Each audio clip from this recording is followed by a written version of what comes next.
Good evening, everyone. Welcome, welcome, welcome. You are tuned in to Financial Friday. I'm Minister Sharon Brumfield, and I have James Jones today. I'm just standing in for a little bit for Dr. Burns, but no worries. He will be joining us on this evening. And so, James, go ahead and get us started and let us know what's your plan for the lesson tonight. Okay, so for this night, we want to get everybody into what it is to be an entrepreneur, what it is to be a business owner, and then I will go into detail about their similarities as well as their differences, and then how to make the transition from being an entrepreneur to being a business owner. And it's going to be a deep dive, so I want to get everybody in on the same page. All right, so let's go ahead and get this shared out so other people can get tuned in tonight before we get started.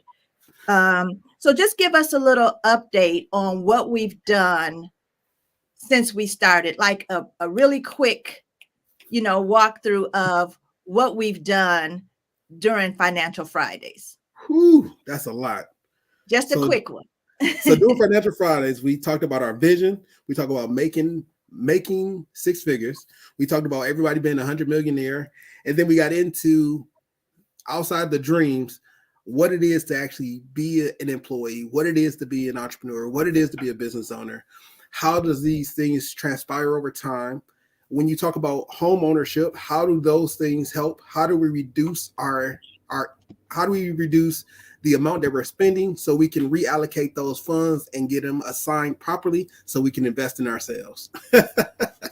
Exactly, exactly. And what do you think are just a few takeaways that someone joining us today, say they didn't start Financial Friday back when we first had the first live, what's a few things that you can tell them so that they can get up to speed with where we are? Okay, where we are right now, we are beyond a vision. So we do have a vision. When you get past the vision, I want you to understand that you got to be either an employee or an entrepreneur, business owner, or an investor. No matter where you are, you got to lock in to what makes you you and the product or service that you will be selling. Okay. And as we move forward, what's some things that people can look forward to in on Financial Fridays? Because we're coming up to, we've gone through Financial Fridays since our 90 days of manifestation challenge, right? We've been coming on every single Friday, getting tips, getting tools, working through our finances. You gave us tips on doing money markets, right? Yes. Versus a regular savings account. You've talked to us about, couponing, and you talked to us about what else? Let me see, couponing. Oh wow, Uh, you going all the way back. yeah, resources. You gave us a wealth of resources that we could tap into. And so I just want to give the audience a really good view of what Financial Friday is about and why we need to share this out to other people. It's nothing like getting information. And it's another thing to get the information and share it with somebody else. So when you come on, go ahead and share this live. Go to the other social media sites. We're on YouTube. We're on Instagram. You can go to those different places and you can tap in and share it with somebody else so that they can tap in tonight as well. I know that we have several people on with us. I see Paris is on. Good evening, Paris. Glad that you can join us for Financial Friday. All right, go ahead, Brother James. Okay. So if you're new to the channel and you just want to figure out what it is that you want to do with your life, Financial Fridays is the best place for you to start off, get going, and then put everything in order. So in the beginning of the 90-day challenge, we did the first Financial Fridays, which was just an overview of making sure that everyone understood what it was to be financially free, to be financially stable, and to be financially savvy. If you understand those three, you have all that you need in order to accomplish everything else leading up to now. So with that, we moved into what it is to be financially stable and how do you make that.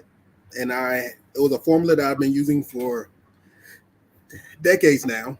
And it's the same formula. It's 10, 10, 40, 20, 10, 5, 5. And that goes over what goes to God, what goes to your country, what you live off of, what you invest in, what's your safety net, what's your acceleration, and then what you use for your sanity. Actually, in that particular order. I've been doing it for so long that I just know it by heart, because every time you look at your money, you need to know that your money is coming in. You need to assign it a task for that each individual dollar to do, and then watch it do what you call it to do. Once you get past that, you should be coming into your own, and that is investing in your vision. Once you get done investing in your vision, you'll be moving forward in life and creating your financial stability. I never believed in the government to be my financial stabilizer. So I always wanted to make sure that I was doing it myself, and I want to teach everybody how I was doing it and bring everybody along, because I want everybody to win. All right, James, can you go over the 10? Yeah, Paris missed the rest of what you were saying. Oh, gotcha. So the formula for financial stability is 10% goes to God. Oh, hold on. Let me start this off nice. Hello, everybody, and good evening to all my grinders. So, yeah, let's do this. So, so as we go over, I want to make sure we set up everything correctly. So the best way to set up everything that you do in life is to assign it a purpose. If you have an animal, you assign your animal a purpose before you even get your animal. That way you know what it's doing. If you get a job, you assign your job a purpose. That's the reason why you have a job. The same is true with your money. When you get money, when you perceive you're going to get money, when the idea that you may be making money, you start assigning it a task. And the way in which I assign my income or my revenue is the same. 10% goes to God. You always want to make sure that God has his. Now, you can go more than that, but you always want to make sure you start off with 10%. The next 10% is for your country. That's done in the form of taxes. Even though some people have their taxes taken out their paycheck, that doesn't mean you don't assign it and you account for it. After the 10% is 40%. 40% is what you live off of. That means if you're making $10,000 a month, you're living off $4,000 of that money. If you make $2,000 a month, you're living off roughly $600 a month. $600 a month. Yeah, if I'm saying that correctly. And I know that some people say there is no way I can do it, but you can. It's all about assigning your money and doing it properly. After you get past the 40%, you have 20%. 20% is your investment. Whether you do stocks or bonds, IRAs, or real estate, that 20% goes into your investment. The best way to invest is to invest in your vision, invest in yourself, invest in your mind and your structure, because by investing in your passion, you're well equipped to get it done and to see it through the end. After the 20%, you now have 10%. 10% is called your safety net. And the reason why it's called your safety net is because it's a built-in process to your income. By having a safety net, if you go over in your 40%, it's there as a buffer. And on top of that is your emergency fund. Because if you look at the numbers, most Americans are 1 to 2 paychecks away from going into debt or declaring bankruptcy. By having a safety net, you now have the ability not to go into debt. And if emergencies were to pop up, you have a better option to handle those emergencies, because you have money set aside for those emergencies. That's your safety net. After that, you have 5%. 5% is to accelerate. So as you are paying off debt or collecting debt, or you may have something that happens, you want to put that 5% down to accelerate all of your debt. If you have a loan and you want to accelerate the loan, you take that 5% and you use that to accelerate the loan payment process. That way, as you paying down all of the loans faster, you're actually paying less overall because you're utilizing that money to pay off interest. So as long as you're not building up stacks of interest, by accelerating the principal payment, you now are paying less over time. The last one is 5% for your sanity. And when I say your sanity, I do mean your sanity. As someone is doing all of this, they must understand that they need to relax. You got to have a burger every now and then, eat your ice cream, go to the movies, eat some popcorn, go have fun. And that 5% is used just for that. It's used for your sanity, because everything in life has a work cycle and a rest cycle. Your money has the same idea and it has the same consequences. If you was to overstrain everything you do, it will lose value. However, if you use 5% just to rest, just to give yourself a time to think, a time to enjoy your family, your loved ones, or just to have fun by yourself, you want to have some funds assigned to do just that. And that is the last bit, which is 5%. So the numbers again, the numbers again is 10% goes to God, 10% goes to the country, 40% is what you live off of, 20% goes towards your vision or your investment, 10% is your safety net or your emergency fund, another 5% goes towards your goes towards accelerating your debt, and the last 5% is for your sanity. That explanation, I really enjoy that, because the whole sanity part is important. You still have to do some of the things that you need to do. You still have to enjoy life. Otherwise, with all of that saving and all of that putting of money away and paying bills, you'll get frustrated. So welcome, Dr. Burns. Welcome. Hey, I thought I'd ghost y'all today.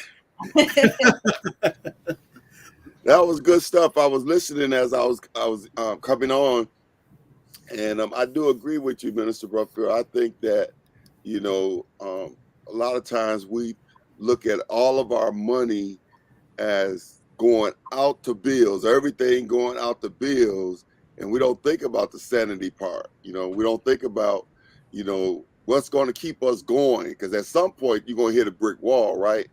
I mean, if you just constantly, just all of your money constantly going out, and it gets to a place where it gets overwhelming. Now I'm not sure. I see Paris was chiming in.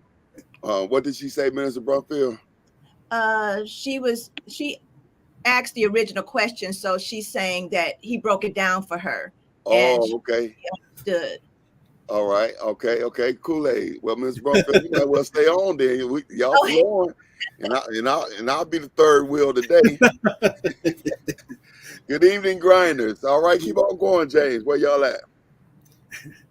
We were doing a brief review, and so if you want to jump into the lesson now, we can go ahead and do that. No, y'all was chopping it up good. I'm trying to find y'all now, but yeah, you all was chopping that thing up. I got some more to say. I'm always good for telling people everything. So the reason why everything has an assignment is because you are a person, and everything that your hand touches, you have control over. If you believe that, know that when money comes into your hands, you have control of that money. Not the government, not God. God gave you the assignment to do right by what God has given you. So when that money comes into your hand, always think of God first. When that money comes into your hand, think of what you need to do first. When that money comes into your hand, think of your vision first. Everything else you can play around with, but make sure God is taken care of. Make sure your vision is taken care of. Make sure how you live is taken care of. I am really big on those things, because as you get older, and we all will get older, No, I don't get older. I get better. Okay.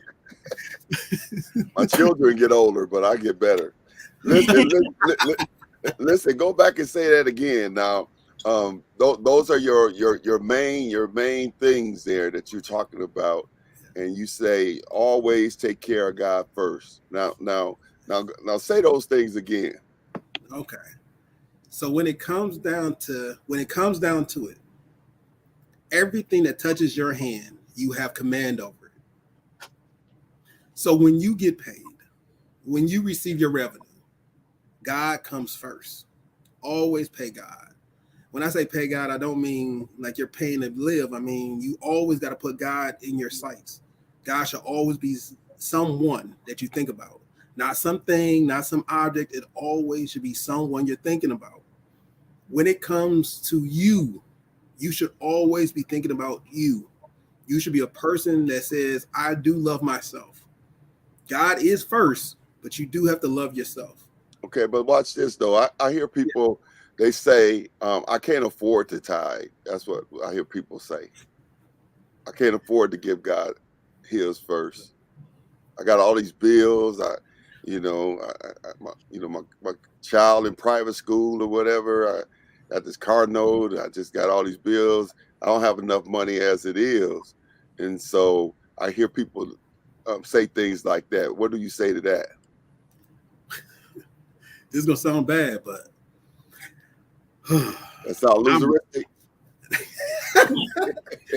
I'm gonna try to break it down. I'm gonna try to break it down for people, and I'm gonna try to make it sound nice because oftentimes people have told me that I am way too rough. So if you only got $1 in your pocket, that dime ain't hurt nothing. I'm gonna be honest with you, but that dime is a show. It's a show. Hey God, I love you, and I still put you first. If you got $10,000 and you got to put that first 1,000 up, right? And you be like, God, I love you, right? That's not gonna hurt your bills. 10% don't hurt nothing you got going on. And the reason why people fall into that is because they're programming themselves to fall into that. And it's just a mindset. Because if you had a vision, right? If your vision was to be a dress designer, if your vision was to be the world champion at eating hot dogs, if that's your vision and your driving force, you could be on your last and you still gonna try to eat as many hot dogs as you can because that's your driving force. But if your vision is from God, if God gave you a vision and you believe in the vision, well, then your driving force is your vision. The one who gave you the driving force is your parent. So you always want to invest in your parent. Most good children invest in a parent, and they want to make sure mom and dad is taken care of. So when you got a vision, you're investing in your vision actively.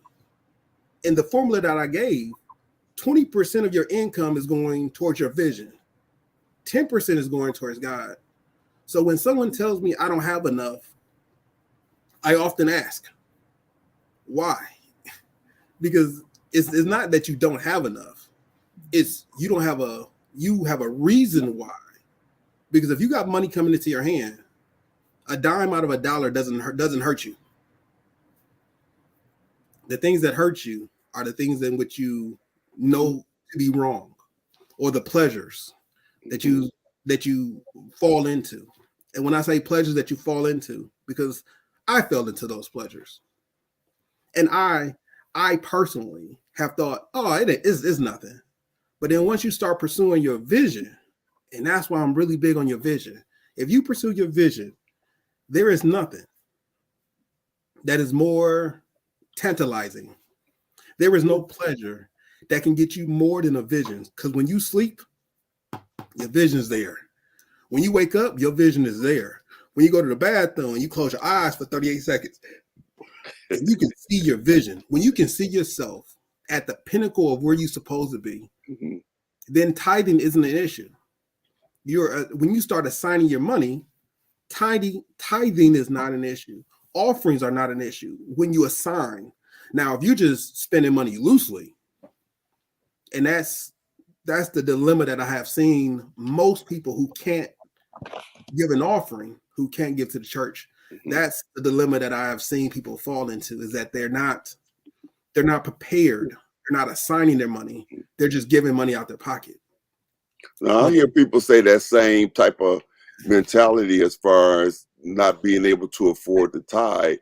I hear people do the same thing when it comes to their vision, and oftentimes it's because they're living above their means and they're overwhelmed with what it's costing them to live. And so they're working and they have money coming in, but they're still not investing in their vision. It's just coming in and going to, We Energies, and everybody's getting the money, but God ain't getting none. Their vision is not getting none.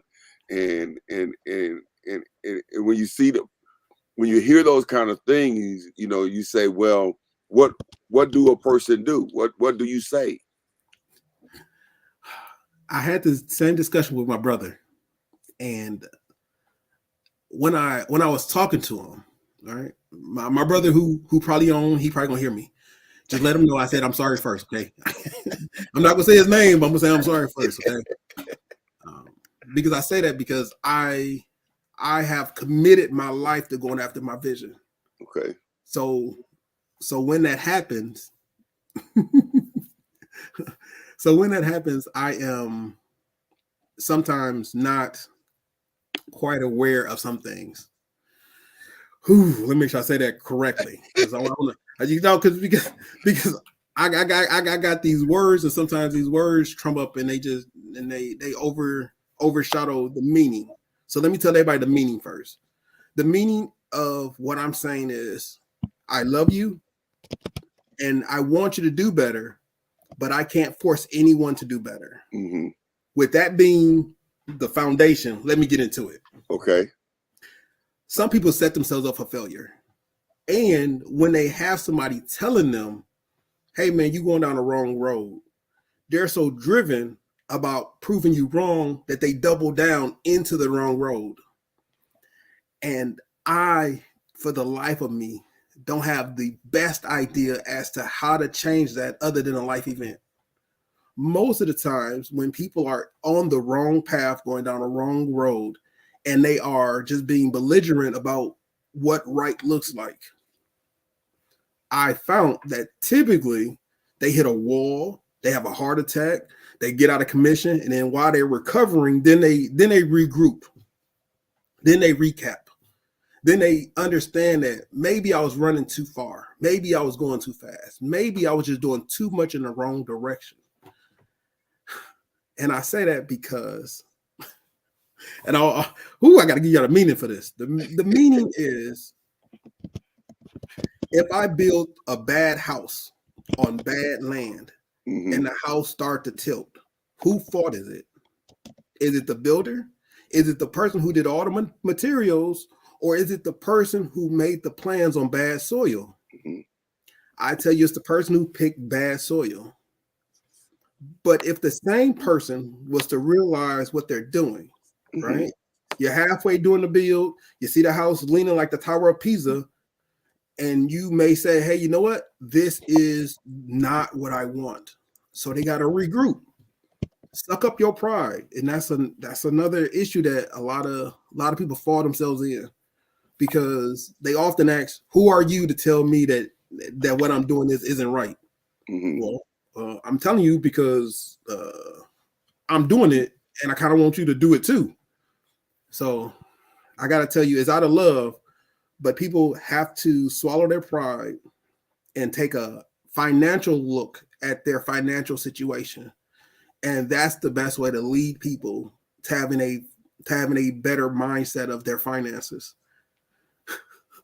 Okay, well, I think you hit it pretty much on, and I think the main thing was, it's a pride thing, really, because like you say, you double down on it, and I think that's one of the things that I learned, and I oftentimes say, you got to have people in your life that can tell you what to do, and you will do it even if you don't want to, because you trust them, because you trust them. Deacon Boone said when I first started going to church consistently, I said I could not afford to tithe. Then I realized I had to tithe off the top, because if I didn't, I could always find something to pay or buy. And so it's like you said, it's a mindset, because in reality, a dime really ain't gonna make a difference. You know, you're not gonna be able to pay that bill with the dime. You know what I mean? Yeah. So that's good. That's good. So what do we have today? So last week we finished what we finished last week. Oh, no. So last week we finished up business owners last week. Mm-hmm. So this week we're gonna double down into that, and I'm gonna go over what it is to be an entrepreneur, what it is to be a business owner, and then how do you make that transition properly from being a business owner, from being an entrepreneur to being a business owner. Okay. Now I had a couple of meetings this week, and I found myself using that whole idea of documenting, and then acknowledging the pattern, and then creating systems. And then I also looked at what I was doing weekly, at the church when I go in, when I do the days that I'm in. And I realized that I don't have a system, and so, I have a pattern of what I do, but looking at it, thinking that way now with that type of mindset, I realize that's not efficient, and so, in different spaces, it's the same when you have a different mind, a shift in your mindset, and it can elevate you to another place where with the elevation, you're able to see things differently. But if you try to fight to stay in the space that you are by making excuses, then it's hard for you to see, a better way. Does that make sense? Yeah. Yeah. That actually does make a lot of sense. And yeah. I'm laughing because I got a brother, and me and my brother, we had a drag out talk about this. It was like fighting with words. Okay. And I'm glad that you're saying this, because I know he will hear this, and it won't be just his brother telling him. It'll be the pastor saying the same thing. So yes. Yeah, I think that's important. And I think, like Limar is saying, mindset. I have even concluded that a lot of times, most of the time, the main reason as a pastor why it's challenging for me to move the church forward is not necessarily because of skill. Because people have the skills, but they don't have the mindset.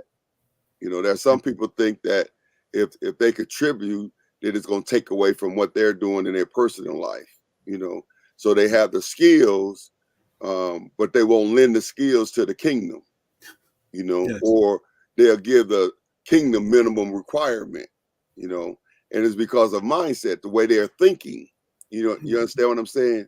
Yeah. And then you have those who may not have the skill set, but they have the mindset. Yeah. And those persons, I see that group of people, I see go further quicker with less skills, but have the right mindset. Then I see people who has the skills, but they don't have the mindset. Yeah. Does that make sense? Yeah. That is so true. Because if me and you are determined, you and I both are determined. I'm determined not to lose. Mm-hmm. You're determined to win, right? Your determination is to win. And we're doing the same thing. But when we go up against challenges, I'm going to be reluctant to take that next level because I'm just trying not to lose. You are taking that risk, that challenge. And yes, you may lose a little, but you're going to gain a lot more because you're taking that challenge. You're learning those skills and you're propelling yourself that much more. And it is definitely a mindset. Now say that again. And I'm gonna acknowledge Dr. Smooth there. you said there's one group that's determined not to lose, and that the other group is determined to win. Is that what you're saying? Correct. Yes. Hey, all right. Those are two different groups. If you take you and I, and I'm just determined not to lose, and you are determined to win, we will hit the same challenges. Like the person who's all stingy with the money, when we hit that challenge, the person who's deciding not to lose, I am not going to lose my money, right? They're not going to take that challenge, because the road to discipline and financial freedom is taking that challenge and being successful at it. Yeah. Since you're saying I'm going to take the challenge, your mindset is all ready to take the challenge. You don't know what it is, you don't know how it's going to happen, but you know you got to take a challenge. Yeah. So when you dive into it, your mindset is to win. So you're going to take the challenge. You're also going to learn the skills, the tools, and those things that will propel you to accept the challenge and win. What's going to happen is, even though I'm not taking a challenge, you may win some, you may lose some, but ultimately you will win because you're learning so much more than I am. Yeah. So when you hit that same challenge again, you already been through that. I did all the notes for this one. I know how to excel past this. I'm still trying not to lose. Okay. So as time goes forward, I'm in my same position, in my same rut, in my same mindset. You already went to my mindset, excelled past where I was, and now you're doing what I can only hope to do. Wow. I started another book. I thought I was going to write a book for my 30th anniversary.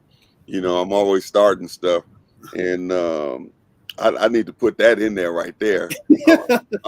That's gonna find it. That's gonna find its way in a sermon somewhere. That's that right there, and I'm gonna expand that thought. What was that quote Dr. Smoots had up on the screen there?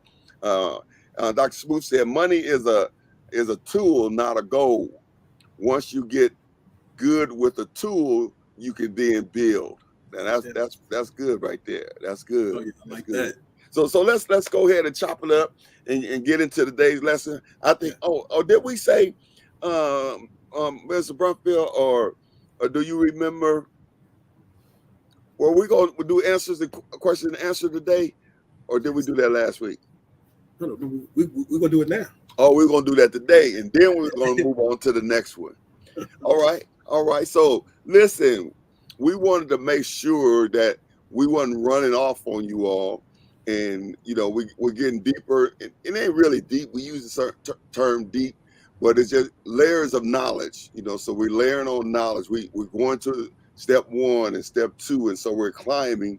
We're layering on knowledge, and if a person is stuck at a certain level because they can't grasp that thought, or they're not willing to allow themselves to move forward, then you can get lost as we go along the way.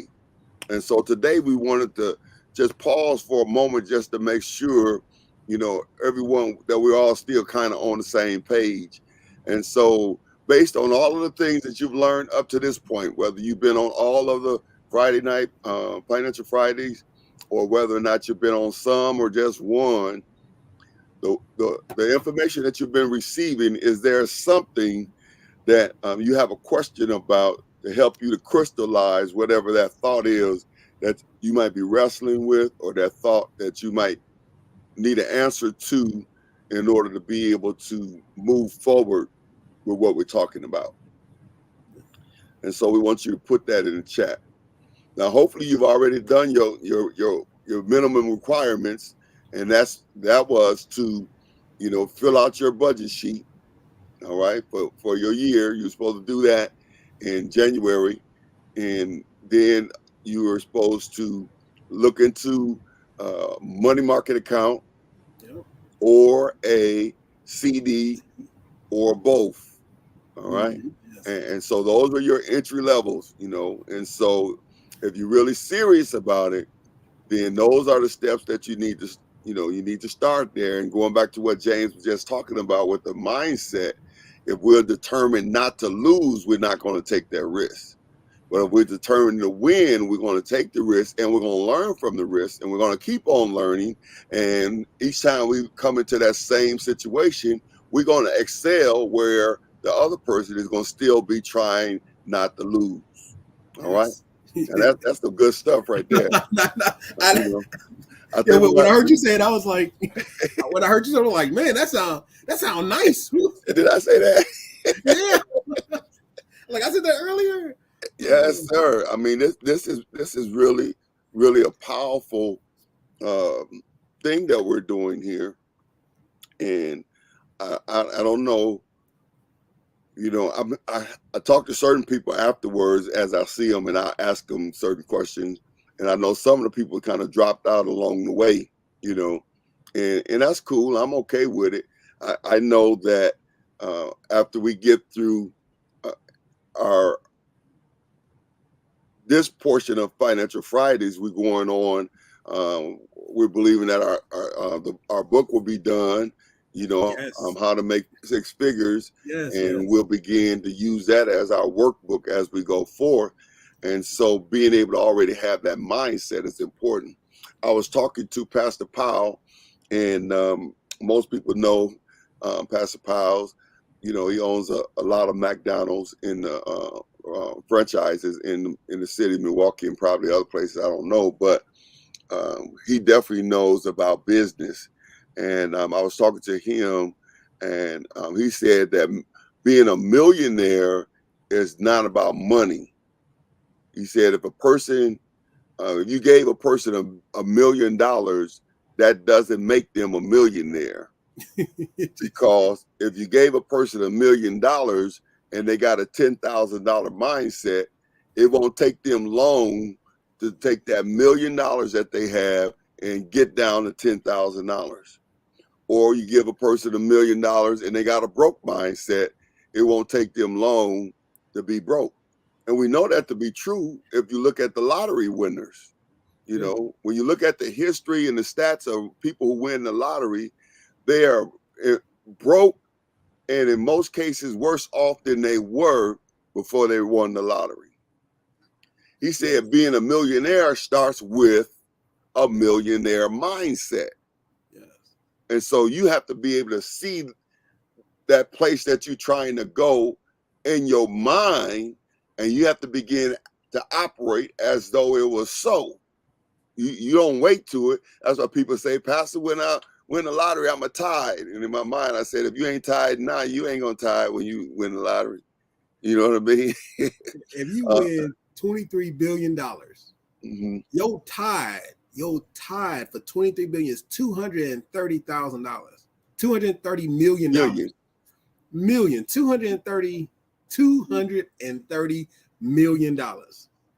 You gonna tithe off that? You gonna no. If you win 23 billion, your tithe is $2.3 billion. $2.3 billion. If you ain't tied off a dime, right? If you if you got $1 and they gotta squeeze a dime out of you, if you got 23 billion, you gonna claim everybody is a witch, a warlock. you gonna claim can't nobody touch me, right? And then the only thing gonna happen is the government gonna take their half. Mm-hmm. You're gonna believe some lawyer that you never met because they gonna tell you that they rich and they just in the same boat as you, and you gonna believe them. They gonna take half. Yeah. And then you're gonna come back home after you done told everybody off. You done bought somebody a car that you can't afford because you don't know you broke yet. Mm-hmm. And then at the end of the year, you sitting there crying like, I don't know what I'm gonna do. Yeah, that happens. Yeah.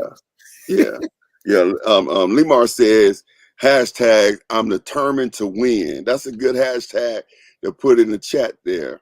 Why don't you all put that in there? Hashtag I'm determined to win. And you gotta be determined to win, don't you? Because you're gonna be faced with a lot of challenges. That's just part of life. It's gonna be a lot of challenges, ups and downs. But you can persevere through them all only if you cultivate the right mindset. The right mindset. All right. So I don't see any questions in the chat. So do you want me to go? Oh, go So ahead. yeah, we're gonna go ahead and move forward, and then we'll just, if one pop up, we'll bag back, um, and we'll swerve and pick it up. There it is. I see it coming in there. Latrina say, "I'm determined to win." Yeah, Dr. Bonds, there they come. There they come. I'm determined to win. Yeah, Mr. Efren, I'm determined to win. Oh, yeah. Yes, yeah. Elder Perry, I'm determined to win. There they come. There they come. Deacon Boone, I'm determined to win. Yes. Lady Burns, love of my life, I'm determined to win. Yeah, yeah. And Dr. Smooth said, "What about IUL?" I don't know what that means. Minister Mark said, "I'm determined to win." IUL. Help us, Dr. Smooth. What does that IOU. He I said just don't know what that IUL. means.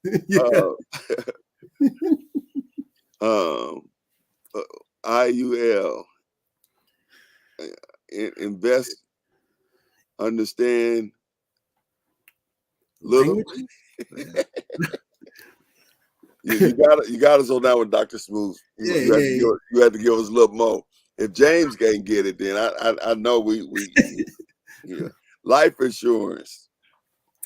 Oh yeah. Life insurance. Okay. So did we cover life insurance? No, we didn't cover life insurance. Okay. Now is that something we have on the docket? No, Or actually, that's something we could just share now, because life insurance is definitely a way to build wealth. It's definitely a way to leave a legacy. Life insurance is very important. In a lot of different cultures, they use life insurance to set up next generations. yes. They use life insurance to help stabilize their church. That's where some of the churches, in other cultures, they have these big, beautiful buildings, and they immaculate. Everything is well taken care of inside out, and there's only 10 people in there. And so a lot of times it's because many of them have left insurance policies for the church, and then the church is able to continue to operate. I remember I brought that to the church when I first started, and man, they almost tried to hang me. Oh, no, They was going around telling people that pastor was put life insurance on the members. He gonna kill the members and get the money.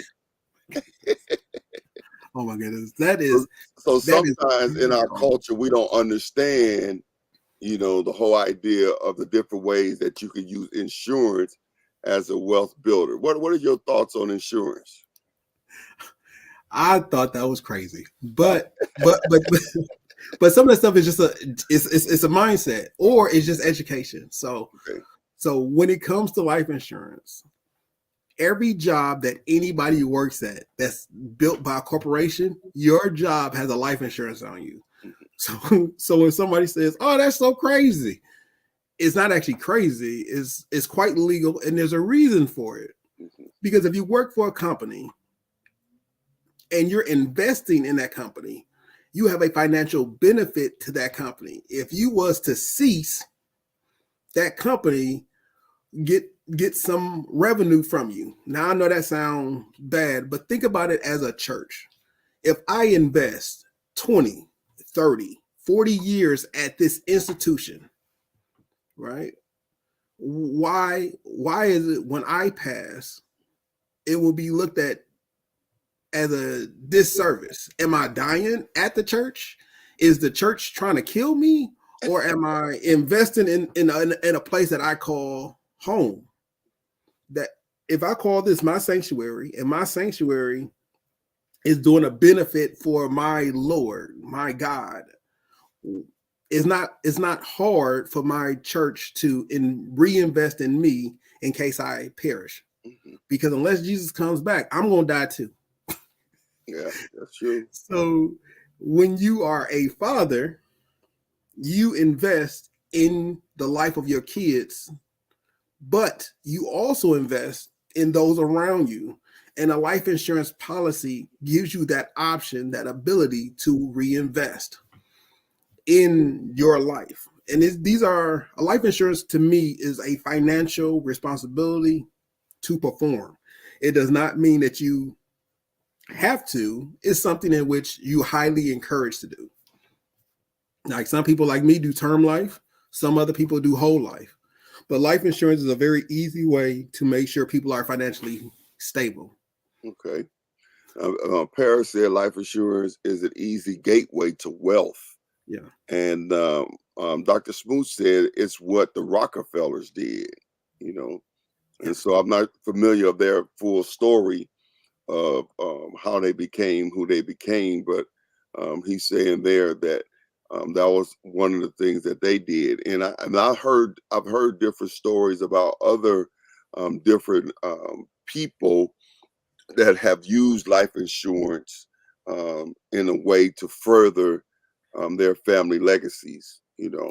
And Index Universal Life, he says, I think the thing is understanding life insurance, and I don't know how much you know about life insurance, because you got your term life insurance and you got your whole life insurance, and I don't know what other kind you have.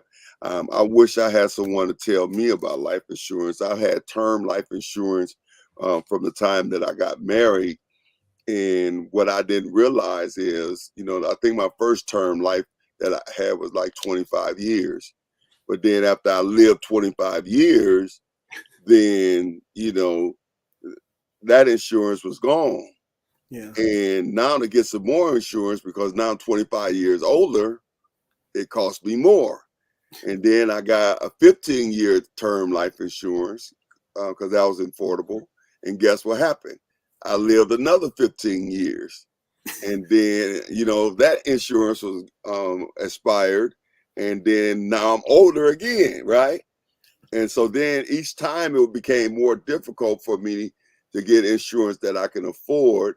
And I finally ran into somebody, or it was Bishop Wheeler, that introduced me to someone who helped me to understand insurance a little more. And so then I began a whole life policy. And I wasn't able to get as much coverage as I had with the term because of the cost. But had I started out 30 years ago with the whole life, after you paid in so much, when times are hard and you can't pay, their policy will pay the premium on the policy. You know what I mean? And so I don't know enough about it to be to really talk about it. That's just been from my experience, but definitely not from a place where, you know, I'm giving somebody advice, you know. So, so what's the extent of your understanding or knowledge when it comes to life insurance? When it comes to life insurance, I don't have an elaborate idea of life insurance. When it was explained to me, whole life gives you the ability to die and pass assets over to your children. Mm-hmm. Term life is for those who are the better way. A more educated person can put this better than I can. But term life is where you're really investing in yourself. So with term life, you don't get the benefit of whole life, but it doesn't cost as much as whole life. So I am not the expert on which is better for each individual situation.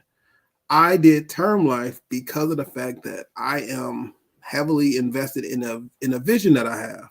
Mm-hmm. And that vision that I have will produce a monetary fund for everyone in my family. So your vision is your insurance policy.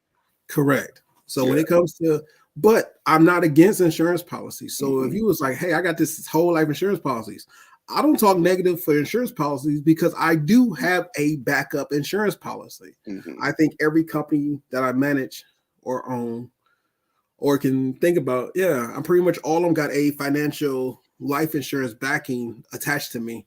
And that's because I don't want anybody that's attached to me to have a financial hardships when I go. Okay. So I'm not against it. It's just I have a different idea of life insurance, and that is own a company. And by owning real estate and multiple companies of it, I am able to pass that on to my children. Mm-hmm. So it's just a different way of looking at it. But I do like whole life, and I do like whole life, and I do like term whole life. I do like whole life. I want to make sure I say that out loud, so I don't want anybody to be like, you don't like whole life. Like, no, I'm not saying I don't like whole life. I'm saying that when it was introduced to me, term life seemed like a better option at that time. And that's because I buy property, and I use companies to buy property. So that seemed like a better option at the time. Okay. All right. Well, we have to get somebody on, talk a little bit about insurance. I might even be able to do that with the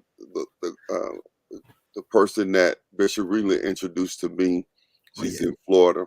So let's see. Let's go ahead and then add on a little bit more meat to Financial Fridays. And so our next leg of the race, you was going to talk about what? So I was going to talk about investments, but we do have a slide. I do have a slide deck propped up for everybody, so we can go through those. Mm-hmm. Okay, cool. Everything for Rise and Thrive. This is live with Dr. Anthony D. Burns, and I am Brother James Jones. I'm always me.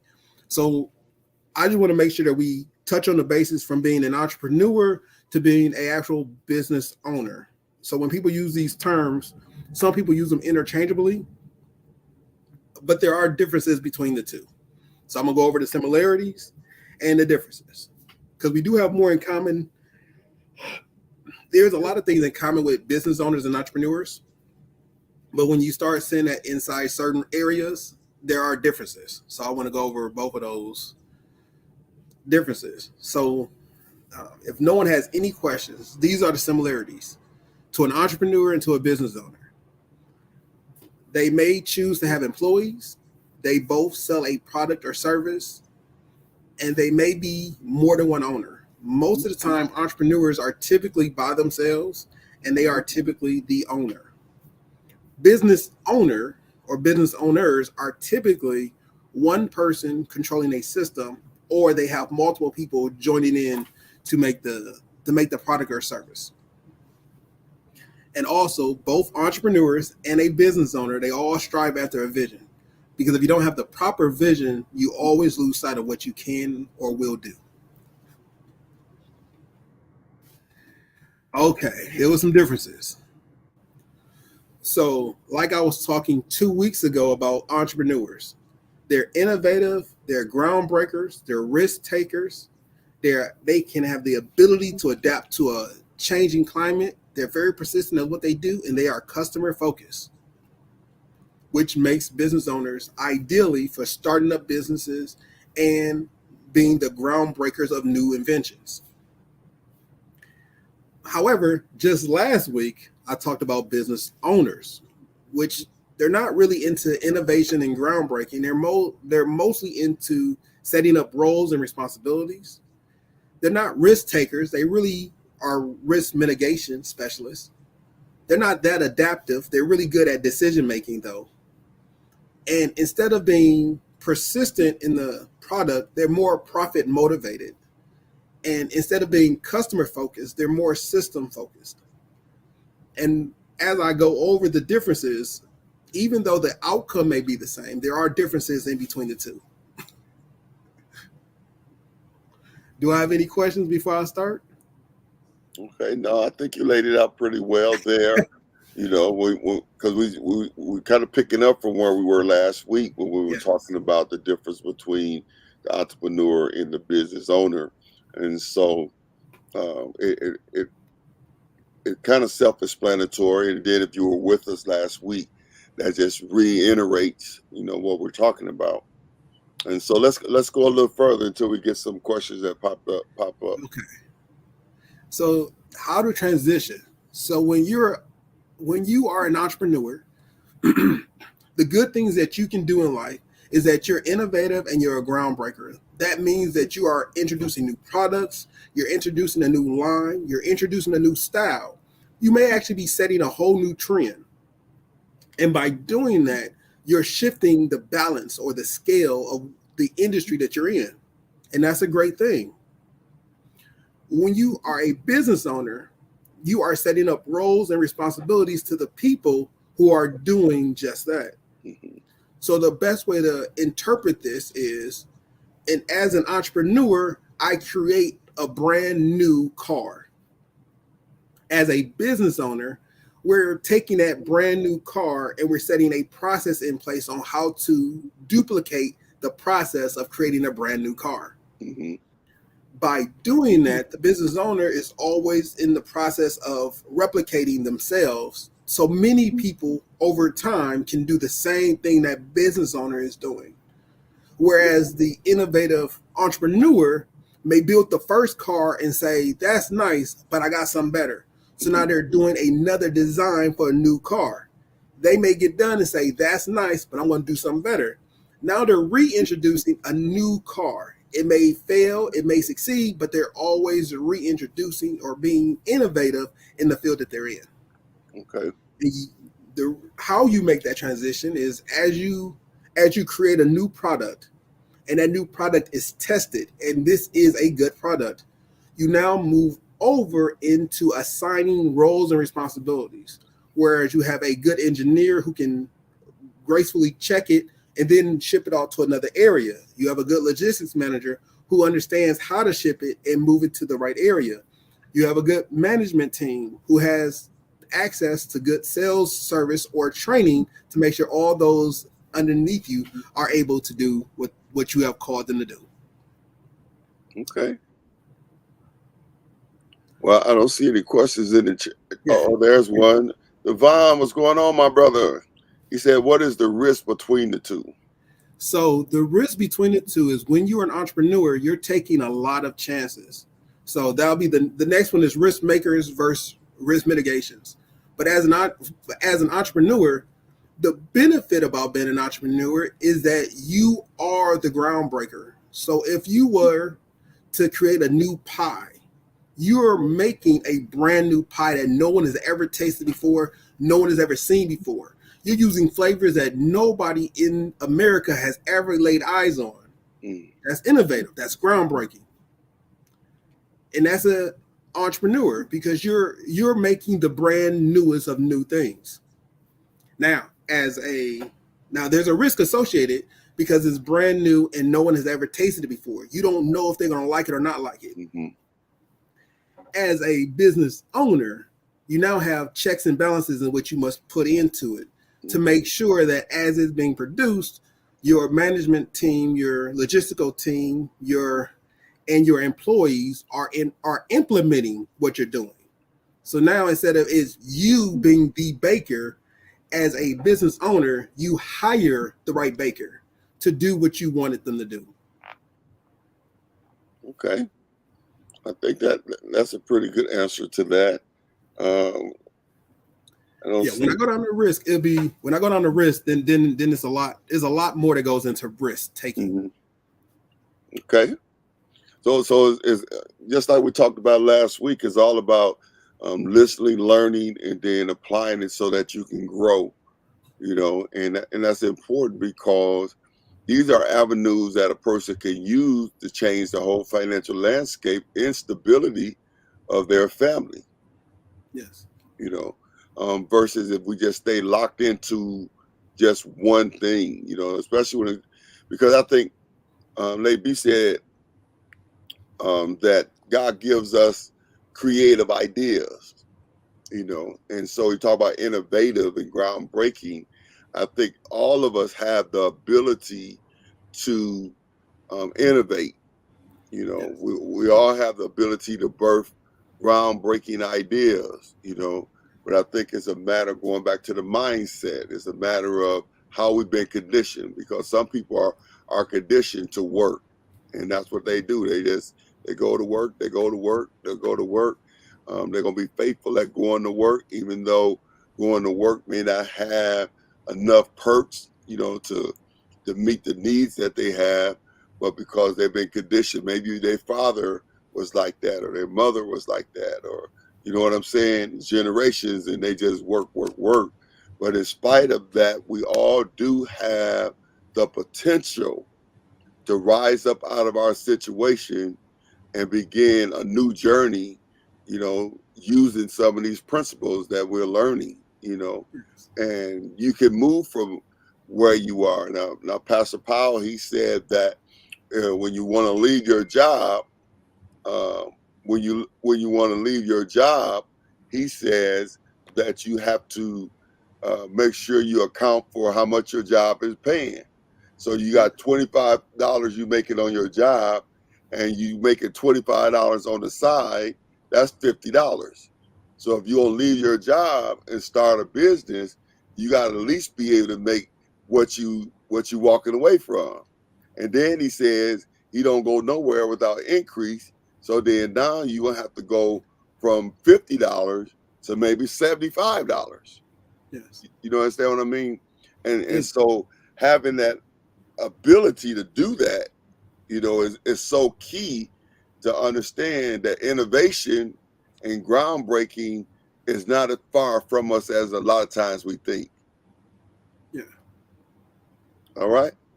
So if you're taking notes, the big takeaway from this before I move to the next slide is if you're transitioning from being innovative and groundbreaking, you have to be able to write down what you're doing and assign the right person, which is sometimes difficult due to who you can hire. But you're taking your innovative, groundbreaking ability and you're writing it down and you're finding the right person who can replicate what you're doing. Mm-hmm. Yeah. And when you say finding the right person, that, goes back to the whole idea of collaboration.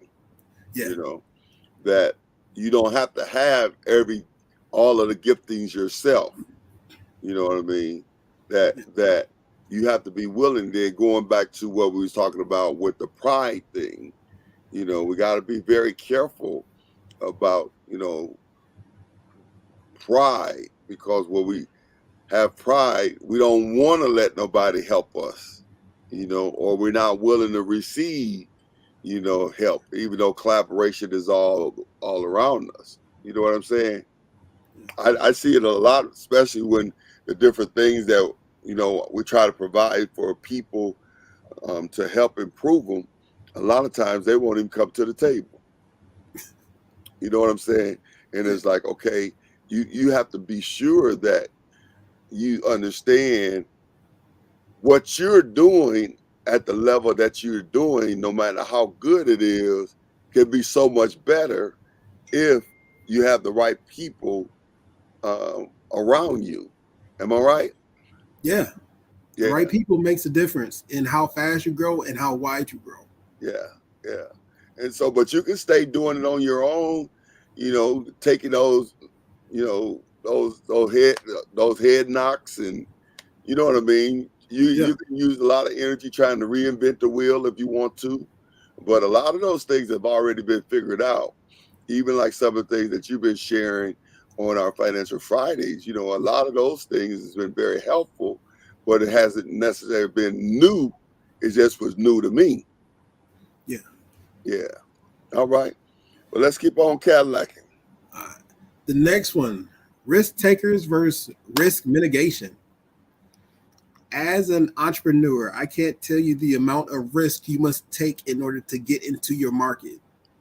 So if you were to take a entrepreneur and say, this is the market, to get in the market, the entrepreneur must take the risk of putting money into his or her idea, promoting that idea, and then growing that idea. All of that is your entrepreneurial spirit, where you are actively putting all of this time, this energy, and work into making this service or this product grow into a market.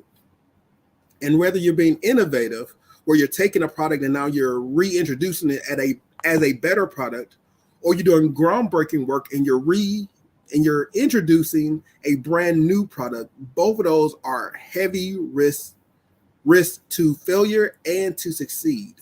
So as an entrepreneur, you're heavily involved in risk taking. And by being a risk taker, you have a good chance of winning. You also have a good chance of losing. When I say good chance, I do mean that entrepreneurs, even though we have the most entrepreneurs, 95% of them go bankrupt or go out of business within 5 years. Wow. Because What is the percentage? 95%. 95%. Oh Yeah, my goodness. entrepreneurs. Do you need to check those figures?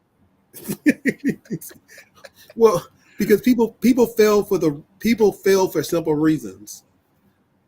Not everyone who's an entrepreneur needs to be an entrepreneur. This is where collaboration comes in. Mm-hmm. Some inventors are really good at inventing. They're not business people. So they can invent the best product, but they don't sell it correctly. They don't market it correctly. They don't know who to talk to. And the best word to say is they too filled in themselves to humble themselves and ask for help.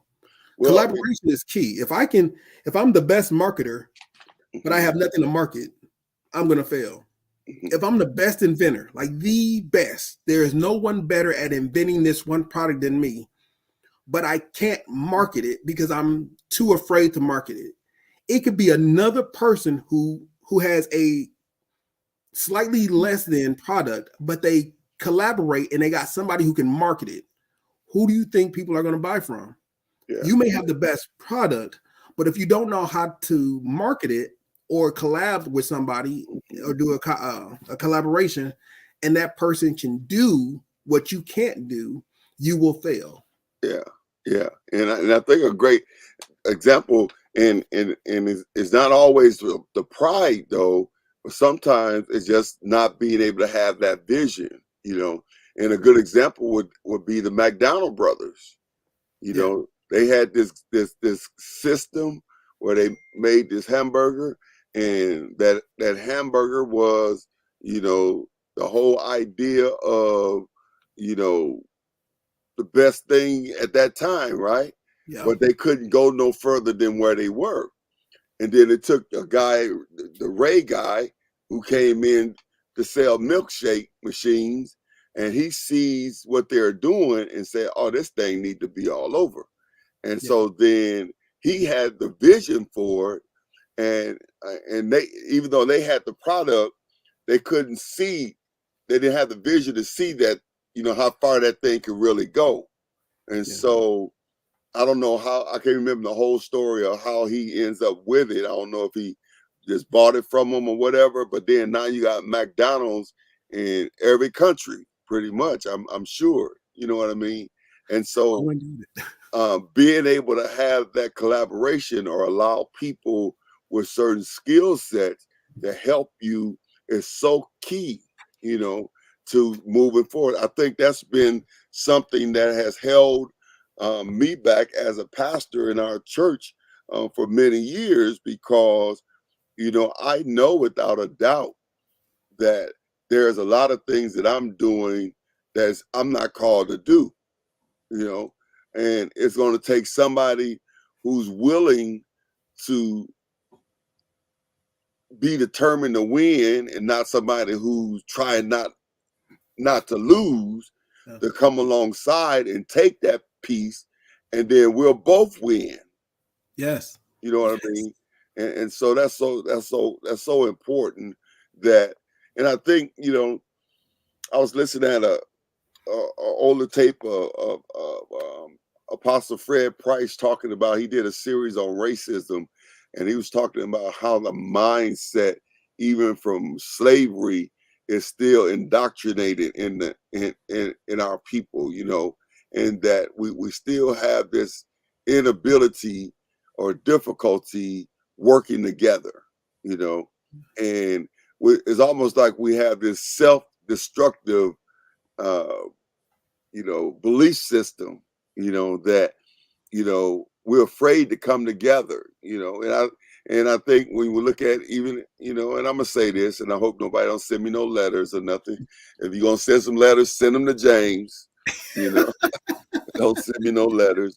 But, you know, I heard Pastor Powell say it, and I'll say it too. And I'm saying his name a lot because I've been meeting with him this week for this workshop that's coming up, and he's just been spitting out a lot of knowledge. And it was like he said, you have to be a good number 2 before you could be a good number 1. You know, and a lot of people don't want to be a number 2. And so there's somebody who could come and as a good number 2 and take a part, and that thing, they'll win more people to Christ than they'll ever win as a number 1. Yeah. You know what I mean? And there are some people that's a number 2 that will be more profitable than they will ever be as a number 1. You know, but because of that slave system, because of that mindset, you know, we're never able to get any momentum, because as soon as the wheels start turning, it's like boom. I'm gonna tell you this story, and then we're gonna move on.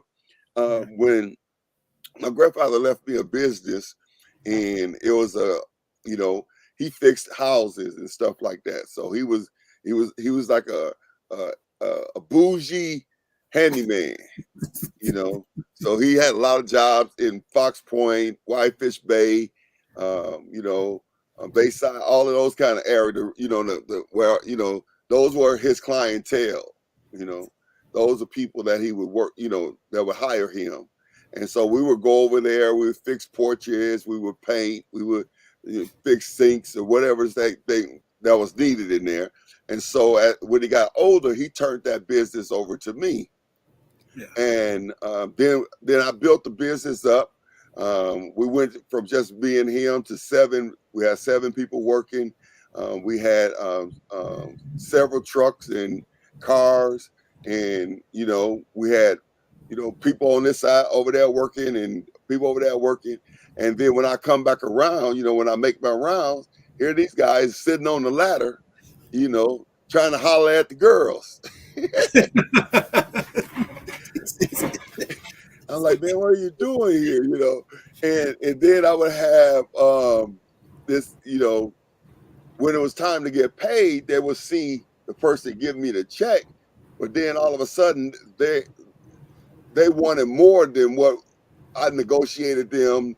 They're gonna pay, you gonna pay, and then I'm gonna give you this, and then now. But when they saw the money, then they felt like they needed more, and they wouldn't understand. Well, I got insurance to pay, I got, you know, taxes to pay. You know, I have things that come out of that money. But the point that I'm saying, just like what Devon is saying here, a crab in the barrel mentality. You know, he says we live in a community where people don't understand, to be a good leader, you have to have the qualities of a follower. And so I'm saying oftentimes that's what happens, you know, that it keeps us from collaboration, and we're struggling individually, when if we could just come together, we wouldn't have to struggle. Yeah. Now, that was a sermon right there, right? I was on my soapbox. Hey, you say that for like 38 more minutes. I'm like, yeah, that's a sermon. Listen, we got about 15 minutes left. How do we want to proceed, James? That time just be going fast. Yeah, that's how I do. Okay, we could do a lot of note taking, but so I'm gonna give summaries. So anybody taking notes, the summary to a risk taker is an entrepreneur because they're innovative and groundbreaking. The takeaway is, as a business owner, you're not taking on those risks. You're making those things palatable for everyone in your group to do and function what they need to do. Okay, I got somebody texting me right now. I think he froze, and I'm going to see if I can make something happen. Oh, they kicked him out. Okay, so I had someone. I don't want to put him out there yet. That was just texting me, that had some knowledge on one of the subjects we was talking about tonight, and I was trying to see if I could get him in. Oh, there you go. I thought the heat got too hot in the kitchen. You know. No. Now I'll be honest with you. There are things I'm good at, and there's some things I'm still learning. Okay, computers. Okay. You want me to teach you how to be financially stable? Gotcha. You want me to teach you how to work a bunch of computers? I may not be the best guy at that time. Okay.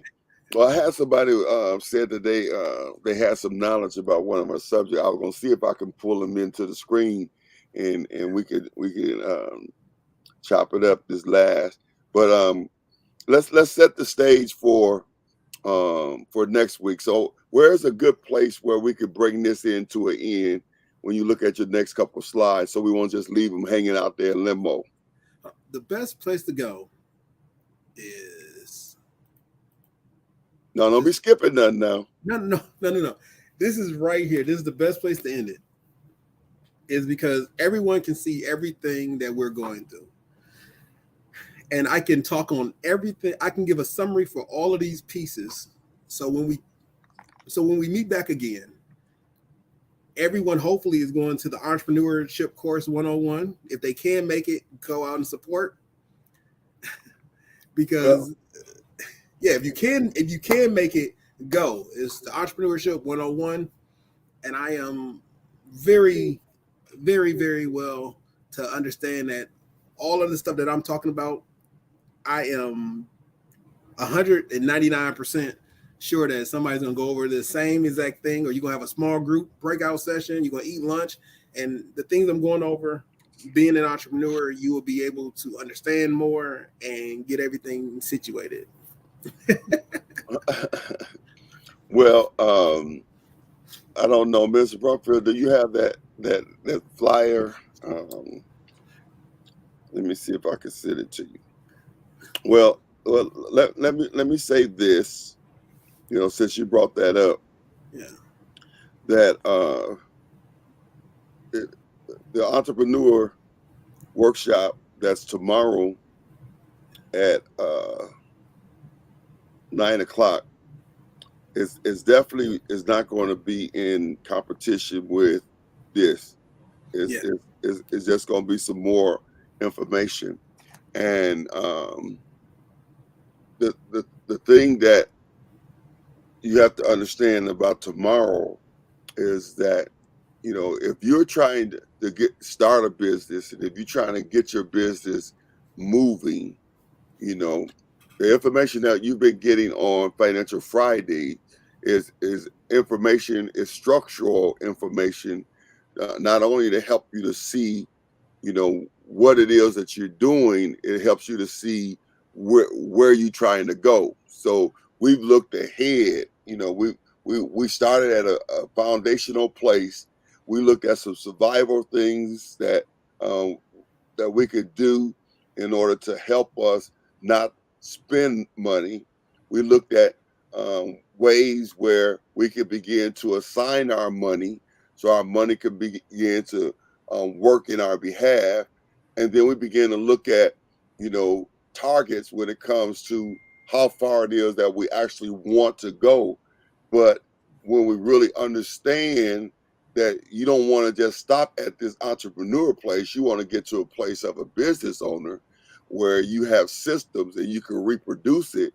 And now, instead of just having one store, you can have 5 stores, or, instead of just having, this one thing, you're able to manage multiple things, which increases your revenue. And so I believe Financial Friday has given us vision to see where we could go. Yes. All right. And now some of the things that we're going to talk about at the entrepreneur workshop tomorrow it's going to be some basic things, and it's going to be very motivational because, we're going to be hearing from a person who's, when it comes to business owner, maybe you don't want to own as much stuff as he has, but this person he doesn't talk over your head, and so and I'm not saying we do, I'm just saying you can gain a lot from a person of that status who you can still understand. You know what I mean? Because sometimes when a person is, at that level, it's hard for us to receive from them because we're intimidated by them. You know what I mean? But Pastor Powell doesn't have that type of character, and so that's one thing. So it's going to be very motivational for you. And you're going to see that some of the things that James has been talking about, you're going to see how doable they are. You know, it's going to help you to bring this thing together. And then we have a financial piece there. Darvin Moore is going to be with us, and he's going to be sharing part of the workshop. And this guy is a financial strategist. You know, they call him Coach Darwin. And, you know, you can look up his resume, but this guy here is a financial strategist. And so when I was talking to him, he was talking about, you know, how he goes to the different banks and how he gets the information. So he knows what bank you can go to. And if you got a your credit score is this, then he know this is where you can shop at. If your credit score is this, he know this where you can shop at. He knows what banks is going to do multiple inquiries on your credit. You know, he knows how to use 0% interest, how to take advantage of that. He knows how to, you know, instead of going to get a loan and then the loan is due that next month that you got it, but you hadn't had time to take the loan and do what you're trying to do so that the money would come back. He know how some different ideas that you could use to get money to use to build your business and only pay it back as you use it. You know what I'm saying? So it's a more layers of information. Is not information that conflicted with what we're talking about on Financial Fridays. It is it marries it. I don't know if I'm saying that right. Does that make sense? Devon said, as a potential business owner, how do you retain the funding that you need to get your business off the ground? And that's why you need to be at the workshop tomorrow, because the guy that you need to ask that question, he's going to be there tomorrow. He's going to be there tomorrow. And the registration is $25, and the workbook and the lunch, the $25 doesn't even cover the workbook and the lunch. You know, you know, and I don't want to say, I think with the workbook and the lunch, I think the workbook and lunch is going to cost us $30. You know, and so you're paying $25 for the workbook, the lunch, and you got 2 experts in their field that's going to be there. And I'm telling you, I've been to some classes that I spent. I bought an airplane ticket. I flew to another city. I rented a car. I got a hotel. I had to pay my own food bill, and I paid $1,500 for a class. And I've done that multiple times. Yeah, I think I've done a similar amount. Yeah, so, and I'm saying, you know, I'm not saying that in a boastful way at all, but I'm saying this Entrepreneur 101 is at that level. If I was an entrepreneur and I wasn't seeing the type of profit that I want, because this is about turning passion to profit, and I wasn't seeing the type of profit that I wanted as an entrepreneur, and this Entrepreneur 101 was $1,500. If I was an entrepreneur, I would spend it for it. Yeah.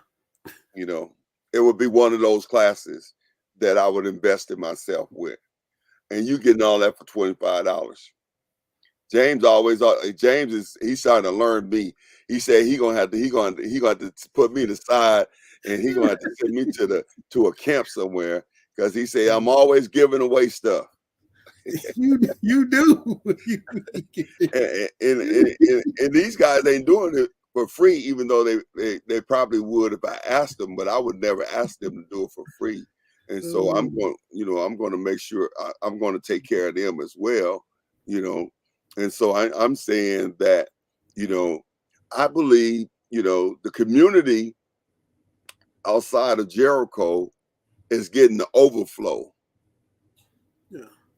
But I believe we have about 10 business owners in Jericho, you know, just approximately about 10 business owners in Jericho. And if I can get those 10 business owners to a place where they're profitable, then a lot of the financial challenges that we're having and different things that we need, you know what I'm saying? Yeah, I'm no, you I know, know. I trust me. you know, My best goal is to teach a generation how to become financially stable. yeah. So when you're financially stable, you can support more things. Mhm, When you know where your money is going and everything has been assigned, then you can assign money to help someone else.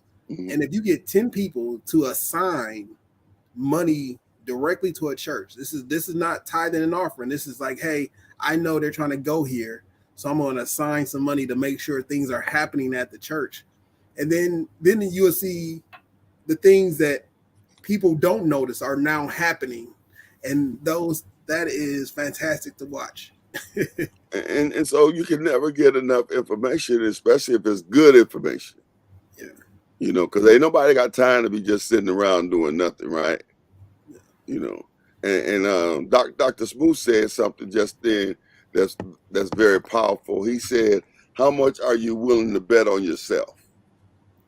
Now that might be an issue right there. You hear what I said, James? Yeah, What I say? that may be an issue to bet on yourself. You know, But I'm telling you, $25 is a good bet. It's a solid.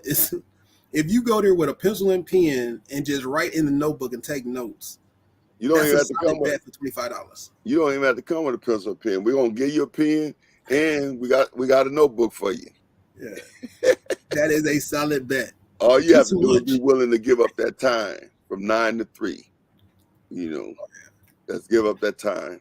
And again, we've been getting different people to call from different places, and I'm excited to see what the fruit that is going to yield. But I believe that the world has shifted, and I ain't trying to get spooky.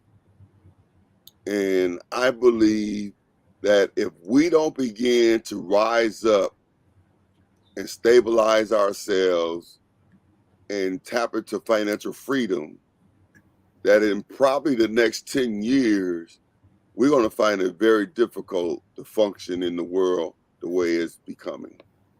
Yeah, You know, I like brother Dante has said a lot of good stuff. I'd be like, man, he be on. who was that? Devon. Yeah, Devon. He said, like Brother Yeah. Jones said, 95% of entrepreneurs fail. How you take a chance on their livelihood. Yeah. And that's, you take a chance by making sure that you have the information. You make accurate decisions based on accurate information. Yeah. And so if I can get you in the front of the best, James is definitely one of the best. So, if you could test it. The Bible said, test it and see if it works. You can, if anything that James has shared on these Financial Fridays that you've tried, that you take it and you put it to the test, and it did not work, I need you to let me know. Let me know too. Yeah, because you might have to go find them, because I'm a fire them. I want to know if it don't work.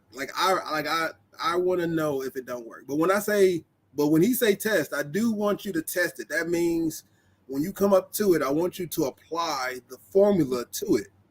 The formula I gave earlier, apply it to the formula. If you're living off 40% of your income and you're investing in 20% into your passion, let me know. Let me know that's not working. Yeah. Let me know that God is not doing, God is not doing what God has called you to do. Let me know.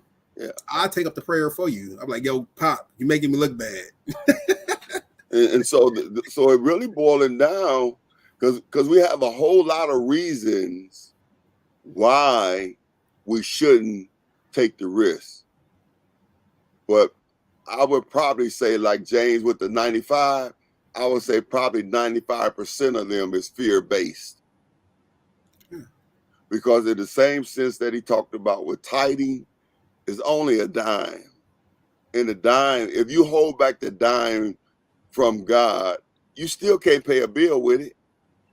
Yeah. You know, and so it's a fear factor, you know, and so either you're going to fight, you know, the so that you don't lose, or you're going to be determined to win. Yeah. And when you're determined to win, that don't mean you're not going to go through some ups and downs. It doesn't mean that there's going to be some won't be no light days and dark days. It does not mean it won't be some rough times and good times. It does not mean that it's going to be some won't be some clear days and cloudy days. Listen, it does not mean that you won't feel whatever, but it does mean the chances of you winning when you're determined to win is 100% greater than the chance of you saying, I'm just not going to lose. Precisely. Yeah. Dr. Smooth said, with God, 90 is more than 100. You know? So, you know, we have to get to a place where we're going to decide, for the sake of ourselves, for the sake of our family, for the sake of our legacy, that we are going to win. I mean, the Bible tells us that. He says we can do all things. So stop saying what you can't do. You know, the Bible says God always causes us to triumph. So just go ahead and go for it. You're going, in the end, you're going to win. I'm like James, if the Bible ain't right, somebody tell me.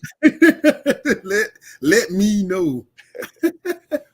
You know, but you know, my 30 years of pastoring, 45 years of being involved in ministry, my 64 years of life, of the things that I've seen in different venues, God always comes through.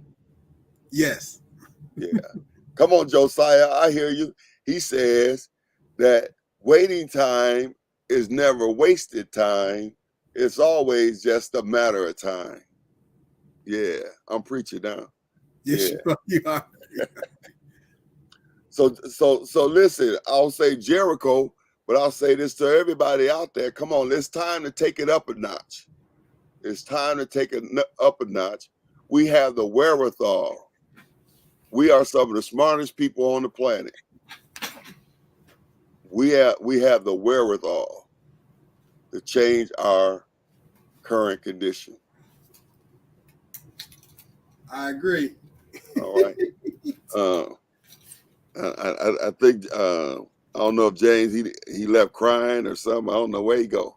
No. I'm here. My computer's doing its own thing for a second. But listen, we 5 minutes over our time. I ain't mean to get into preaching, but I wasn't trying to preach. But I'm trying to encourage you. It's so important that you invest in yourself. And coming on Financial Fridays, you have been investing in yourself. I applaud you for that.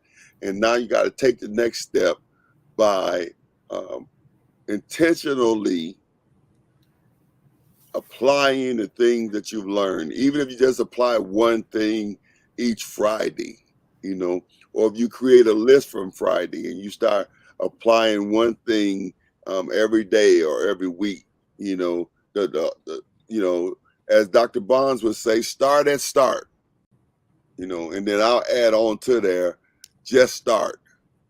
You know, you start at start, but please just start, you know. Yes. You know, see if it'll work, you know, and you don't have nothing to lose. You have nothing to lose. Amen. Amen. Amen. Amen. Amen. Well, James, what's your closing remarks? Make it. As much as we talk about it, the 95% that fail, you got people in there who's trying not to lose. But then you got the 95% that are trying. I'm telling you that if you want to be one of the people who make it out, be that lucky 5, that determined 5, or that destined 5, however you see it, it happens because you are assigning your money, you're believing in God, and you're doing the steps, the proper steps to pull and to market what you have. So that's all I have. All right. All right. That's a good word. That's a good word. Well, listen, make sure, listen, if you come into Entrepreneur 101 tomorrow at 9, if you come into Entrepreneur 101, transforming passion into profit, it starts at 9 in the morning. If you are coming, I need you to register. I need you to register. We have different people that has registered, and now our seats are filling up, and we want to prepare for you. So I need to know if I need to go out and get some more lunch.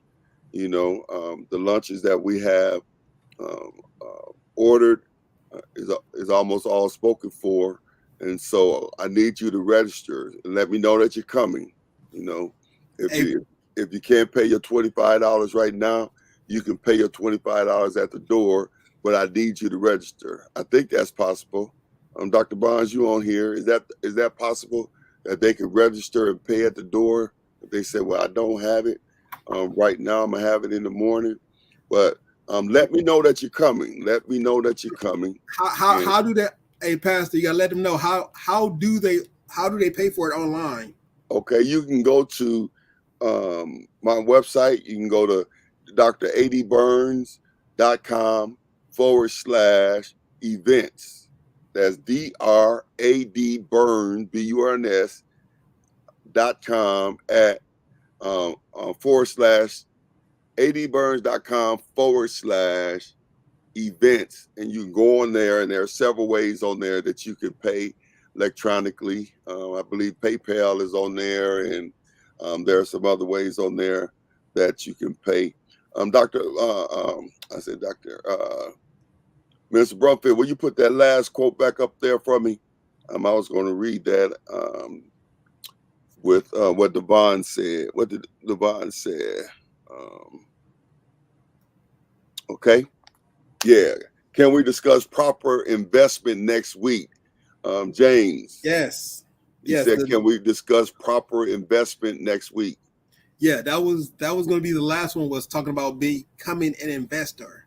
So when you go how to vet that investment. Yes. Okay. Because investing in anything is not a wise idea. You must know what you're investing in, and I will go more into that next week. Okay. So next week, we're gonna jump right into the lesson. I'm not going to we're not gonna go back. We were trying to recap the day, and we were trying to get some questions today, make sure that everybody was on and we was all rolling in the same direction. And so next week we're just gonna jump right into our lesson, and so that we can get through some of those questions, those investment idea. But I don't want you to miss this opportunity.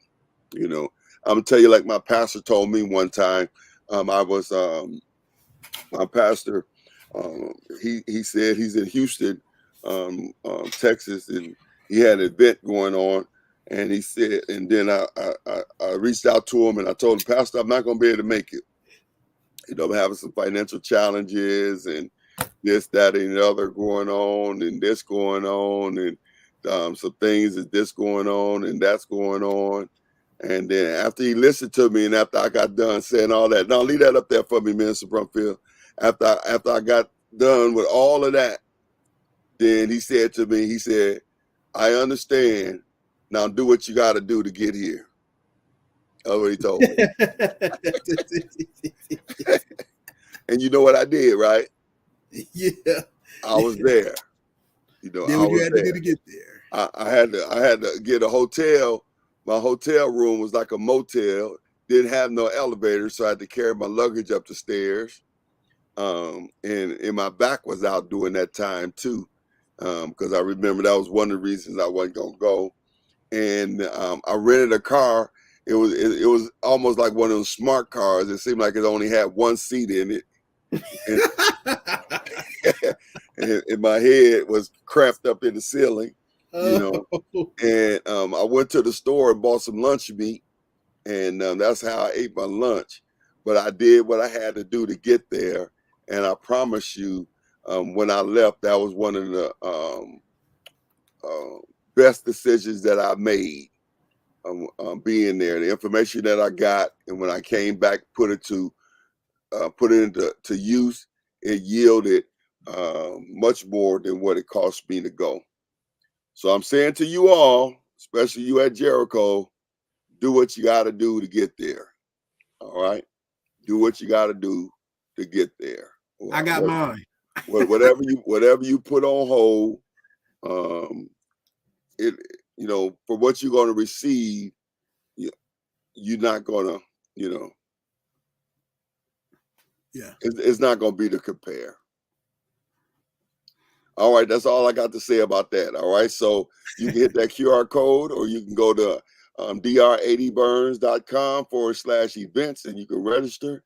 Let me know that you're coming, so I can prepare for you and make sure that you get there early so you get a good seat.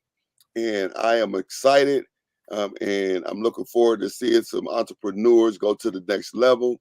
And the next time, our next stretch day we have, before we even get started, one of them going to come up to the mic and they're going to say, Pastor, excuse me, what's the stretch for today? And we're going to say, it's going to be 10 grand. They're going to say, Pastor, I got that. And the whole place is going to erupt. And matter of fact, we might have to call security, because then there's going to be somebody else sitting out there and say, no, that's not fair. I was going to get some of that, and somebody else going to yell out, talking about, well, no, oh no, he can't, no, I was going to do it. Yeah, those be the best problems. Those be the best problems. All right, listen, I'm gonna close with this. Dr. Barnes wrote that in the chat. She says, the opportunity of a lifetime, and I'm gonna add to that, must be done in the lifetime of the opportunity. Amen. So the opportunity of a lifetime must be done in the lifetime of the opportunity. There's an expiration date on the opportunity. It'll never be another Entrepreneur 101 like this one. Mm-hmm. You believe that? All right, listen, we way out of time. We're at 8:44. And I got to get up early to be at the church tomorrow. So I got to go to bed early tonight. Listen, thank you all for tuning in. God bless you all. We're excited about your future. Listen, as I always say, listen, be intentional and live on purpose. God bless you and have a good night. Bye. Oh, yeah.